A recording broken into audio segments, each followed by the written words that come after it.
성도 여러분 안녕하십니까? 오늘은 사도행전 제26장 고린도에서의 아볼로라는 제목을 공부해야 합니다. 근데 제가 그 뒤에 원래 사도행전 제목에는 없는 갱그레아에서라고 하는 부제목을 하나 달았습니다. 오늘은 사도행전 26장의 번외편이라고 좀 생각하시면 되겠습니다. 왜냐하면 설교를 준비하는데 사도행전 18장 18절에 보면 이렇게 기록이 되어 있습니다. 바울은 더 여러 날 머물다가 형제들과 작별하고 배 타고 수리아로 떠나갈새 브리스길라와 아굴라도 함께 하더라. 바울이 일찍이 서원이 있었으므로 갱그레아에서 머리를 깎았더라. 이게 오늘 본문의 절이 18장 18절부터 28절까지 있는 내용인데, 사도행전의 그 내용을 읽기 전에 먼저 본문의 말씀을 읽으니까 이 구절에서 노란색 글씨의 저 부분이 너무너무 제 잔상에 남는 겁니다. 그래서 이걸 가지고 한참을 이렇게 씨름을 하다 보니 고린도에서의 아볼로의 그 본편에 들어가기 전에 번외편을 조금 우리가 공부를 하고 들어가야 되겠다 해서 이렇게 갱그레아에서라는 제목의 번외편을 공부해 보도록 하겠습니다. 여기에서 보면 바울이 갱그레아라는 항구 도시에서 머리를 깎는 장면을 보여주고 있습니다. 저도 지금까지 많은 설교를 듣고 또 다른 목사님에게 어떤 그런 내용을 듣기도 했지만 바울이 갱그레아에서 머리 깎은 이야기를 가지고 설교를 하거나 언급된 것은 없는 것 같았어요. 그래서 상당히 저도 재미있게 연구를 하게 되었습니다. 사도행전을 우리가 연구해 가고 사도행전을 보면서 스치듯 지나가는 이 장면에서 우리가 조금 숨겨진 하나의 귀한 뜻을 한번 생각해 보자는 것입니다. 먼저 갱그레아라는 항구 도시를 조금 생각을 해 보도록 하겠습니다. 갱그레아는 고린도에 있는 항구 도시입니다. 작은 항구 도시인데 사론만 또는 이기나만에 있는 항구로서 고린도에서 약 11km 동남쪽에 위치한 항구 도시입니다. 저기에 보이시죠? 당시 고린도에는 두 개의 항구가 있었는데 북쪽 항구에서 승선하면 로마로 가게 되었고 남쪽 항구인 이 갱그레아에서 승선하면 소아시아와 예루살렘 방향인 중동과 북아프리카로 갈 수 있었습니다. 그래서 바울이 이 고린도에서의 사업을 마치고 수리아와 예루살렘으로 가기 위해서 이 갱그레아 항구로 내려온 것은 당연한 일이 된다는 겁니다. 현재의 지명은 케흐리에스라고 부르는 이곳에는 거대한 하나의 동상이 세워져 있었다고 하는데 그게 뭐냐면 바다의 신 포세이돈을 기념하는 거대한 신상이 거기에 있었다고 합니다. 그러니까 우상 숭배도 역시 만연했던 장소라고 보시면 됩니다. 이 바닷가 지역이니까 우리가 여기에 뭐 용왕신을 섬기듯이 이 바다의 신을 섬기는 것은 당연한 일이겠죠.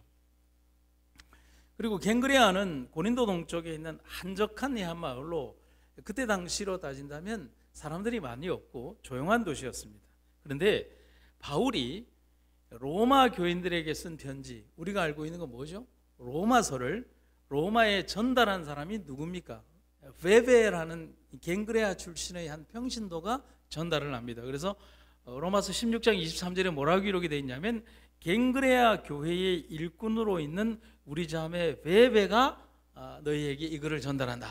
그 글이 있는 겁니다. 거기에 등장하는 갱그레아가 바로 이 지명인 겁니다. 성경학자들은 로마서를 고린도에서 기록한 것으로 말해주고 있는데 특히 어디에서 집필을 했느냐라고 성경학자들은 조심스럽게 얘기를 하냐면 이 조용한 항구도시 갱그레아에서 로마서를 기록하면서 복잡한 고린도 도시를 피해서 한적한 갱그레아의 베베의 집에서 로마서를 써서 베베의 손에 들려서 로마 사람들에게 전달했을 가능성에 대해서 아주 조심스럽게 이야기를 하고 있다는 것입니다. 그렇게 따져보면 이 갱그레아라는 지방이 상당히 좀 의미 있는 장소가 되겠습니까? 상당히 이 바울에게는 의미 있는 장소가 되는 겁니다.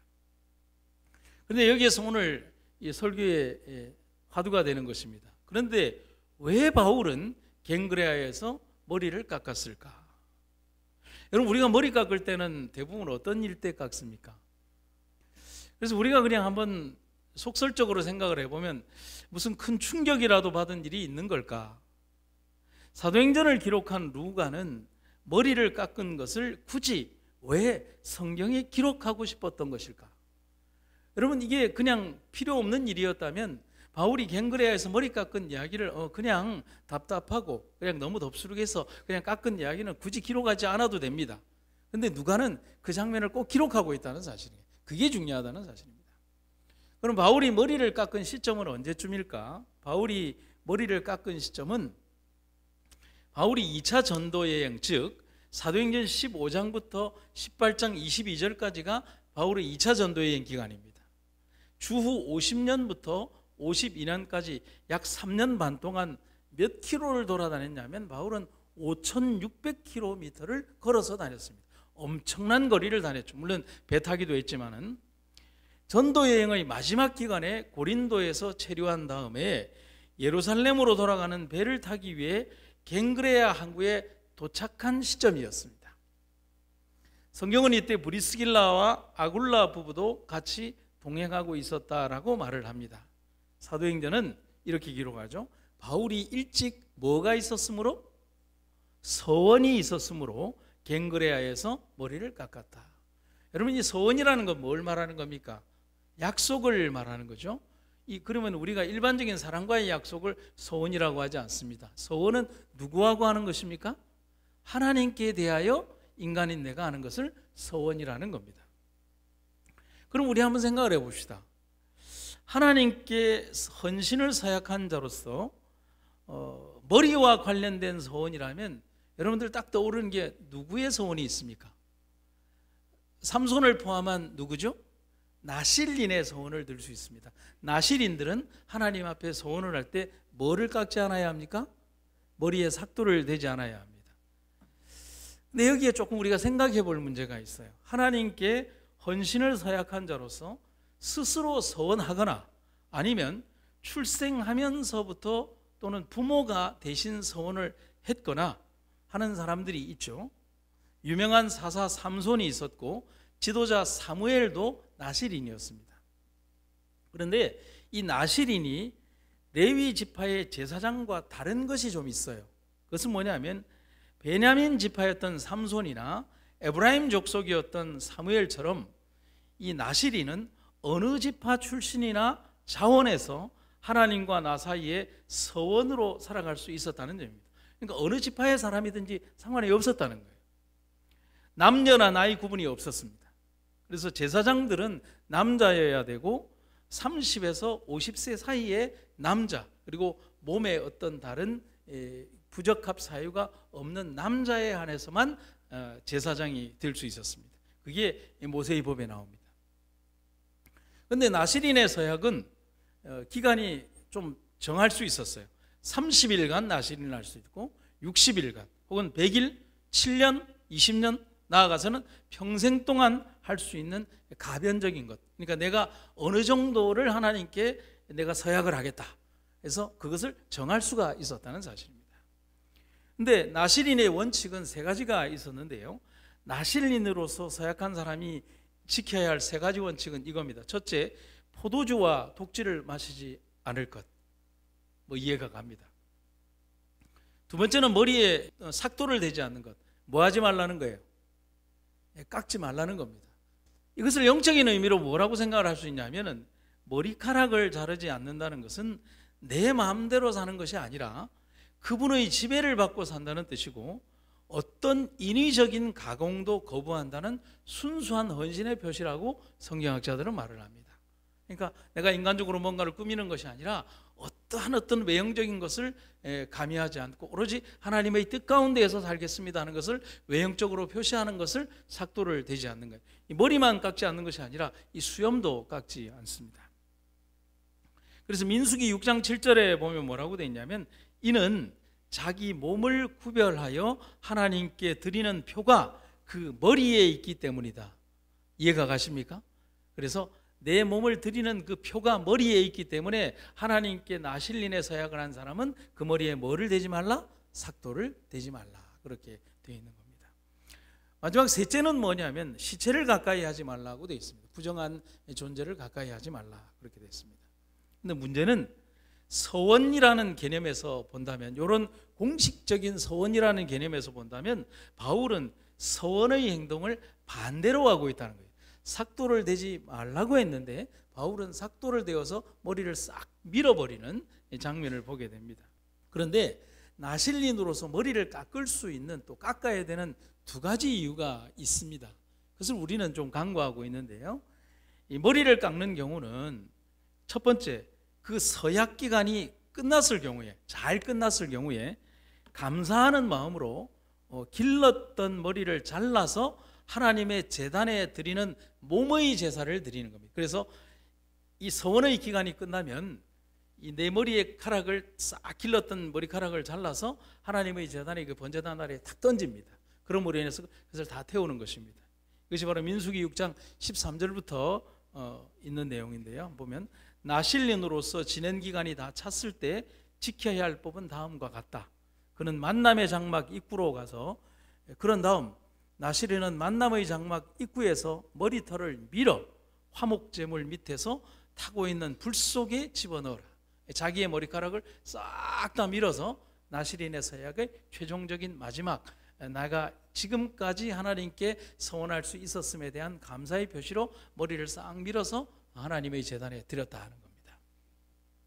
두 번째 이유는 그 서약이 무너지고 서원이 깨져서 다시 시작해야 될 때, 뭐죠? 재출발 혹은 새 출발의 결단과 각오를 다짐하며 깎는 경우인데, 이때도 머리를 빡빡 밀었던 것으로 생각이 됩니다. 민수기 6장 9절에 보면 기록이 되어 있어요. 누가 호련히 그 곁에서 죽어서 스스로 구별한 자의 머리를 더럽히거든. 셋째 규정이잖아요. 시체를 만졌다는 것이죠. 그 몸을 정결케 하는 날에 머리를 밀 것이니 자기 몸을 구별한 때에 그 몸을 더럽혔은 즉 지나간 날은 무효다. 그러니까 자기가 부정한 조건으로 인하여 그것을 하지 못하게 되었을 때는 자기가 며칠 동안 행해왔던 나실린의 그 기간이 전부 다 무효로 되고 그때부터 새로 해야 된다는, 머리를 싹 밀어버리고, 그렇게 해서 두 가지 이유가 있다는 것입니다. 그럼 여기 우리 질문으로 돌아가서요, 바울은 왜 그러면 머리를 깎았을까? 바울이 갱그리아에서 머리를 깎은 것은 서약의 기회를 다 채운 감사였을까? 아니면 서원이 무너지거나 때묻어 버린 것에 대해서 진통하는 아픈 몸짓이었을까? 몇 가지를 상상하면서 우리는 영적인 부분으로 한번 이것을 생각을 해보자는 것입니다. 첫째, 2차 전도 여행을 무사히 마치고 그를 파송했던 수리아 안디옥으로 돌아가면서 바울은 2차 전도 여행을 떠나기 전에 하나님 앞에 서원을 했을까요? 이 기간에 대한 분명한 서원이 있었을 것입니다. 하나님이여, 오늘 이 일정과 전도 여행에서 하나님의 사역을 잘 마무리할 수 있도록 하나님 도와주십시오라고 하는 서원을 했을 것입니다. 그런데 이제 돌아가는 시점에 있어서 서약 기간을 마무리 짓는 마음으로 그동안 나신 일의 내적 결단으로 길렀던 머리를 하나님 앞에 이제 마무리하는 기념으로 머리를 밀었을 것이다. 의미가 되나요? 그러니까 하나님께 감사의 예물로 드렸을 것이다. 그런데 또 다른 의미는 재출발의 의미도 있다고 하는 것입니다.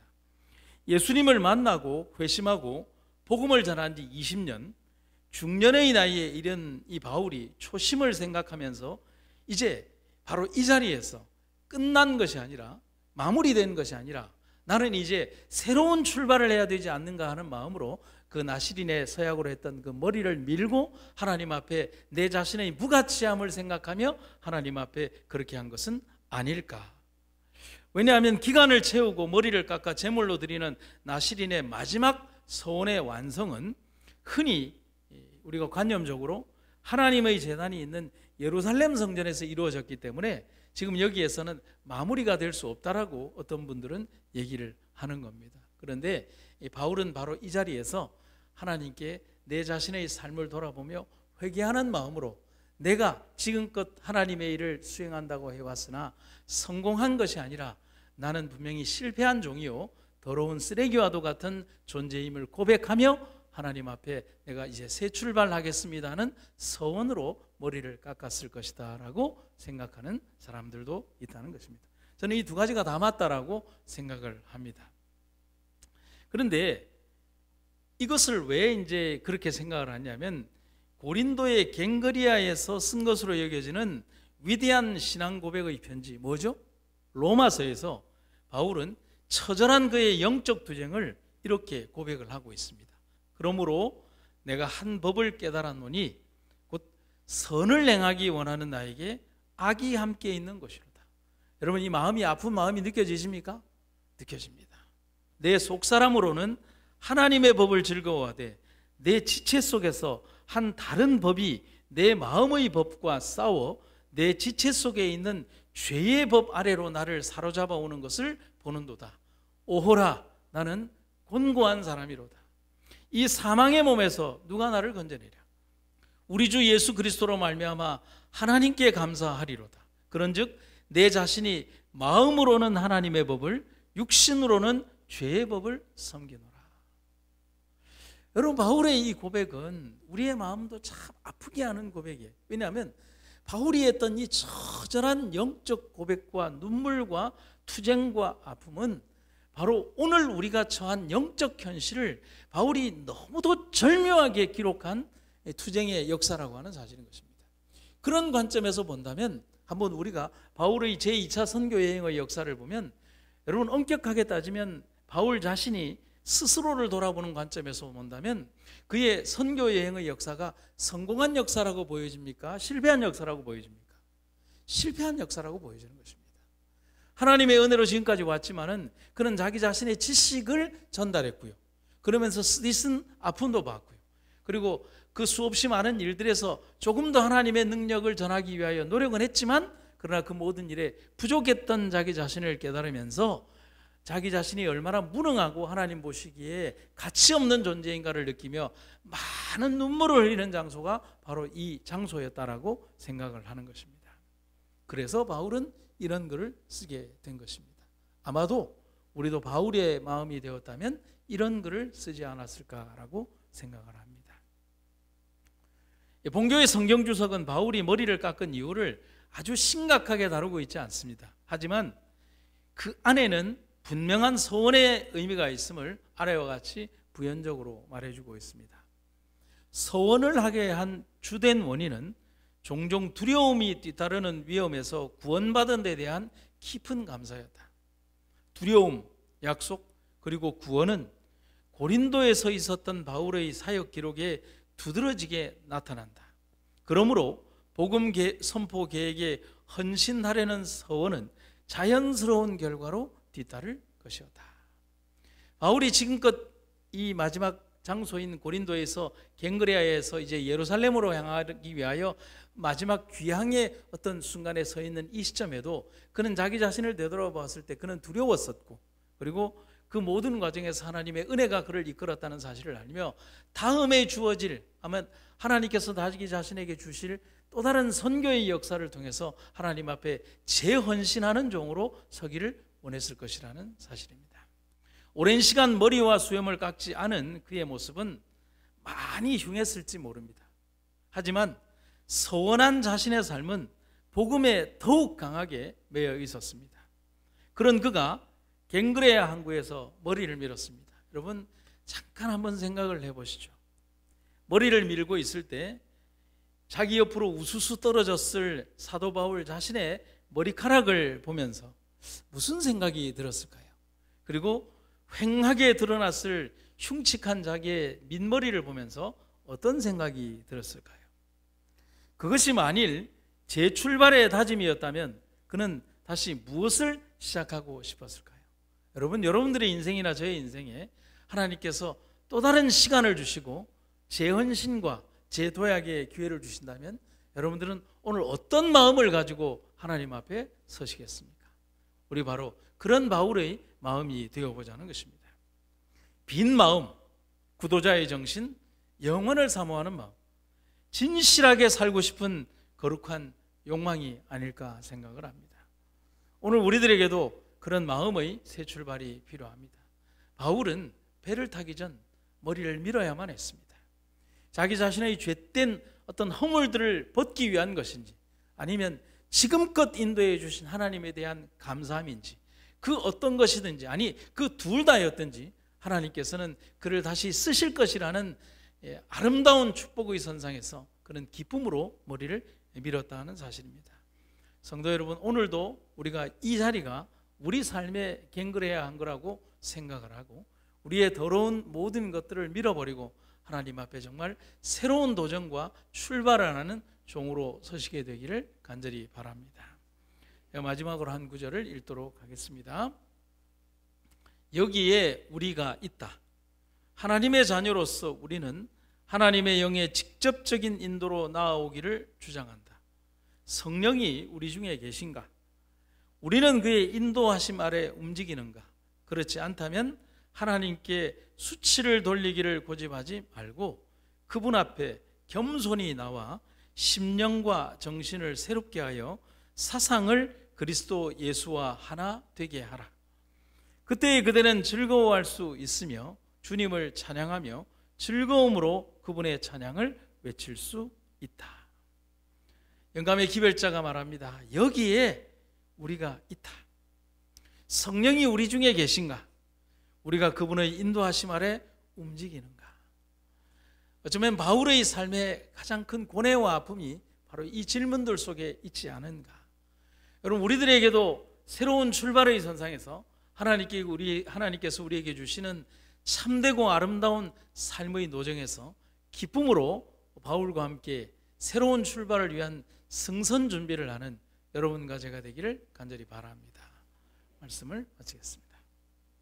사랑의 아버지, 갱그레아 항구에 섰던 바울의 마음을 우리가 알게 됩니다. 그의 삶을 인도하셨던 하나님에 대한 깊은 감사와 자신을 돌아보는 부끄러움이 함께하였을 것입니다. 우리 역시도 우리의 삶을 돌아보며 우리 역시도 그런 마음을 느끼게 됩니다. 지금껏 인도하신 하나님께 대한 깊은 감사와 그러나 여전히 세상 마음에 사로잡힌 우리의 부끄러운 모습을 고백하게 됩니다. 주님이여, 주님 안에서 새로운 마음으로 우리에게 펼쳐질 새로운 삶의 도전을 향하여 나아가는 우리가 되게 하여 주시옵소서. 주님 오실 시간 얼마 남지 않았습니다. 우리의 생애가 주님 안에 쓰여지는 아름다운 생애가 되기를 간절히 바라며 부끄러움이 없는 삶의 모습으로 주님의 사업을 위하여 나아가는 우리가 되게 하여 주시옵소서. 예수님 이름으로 기도드립니다.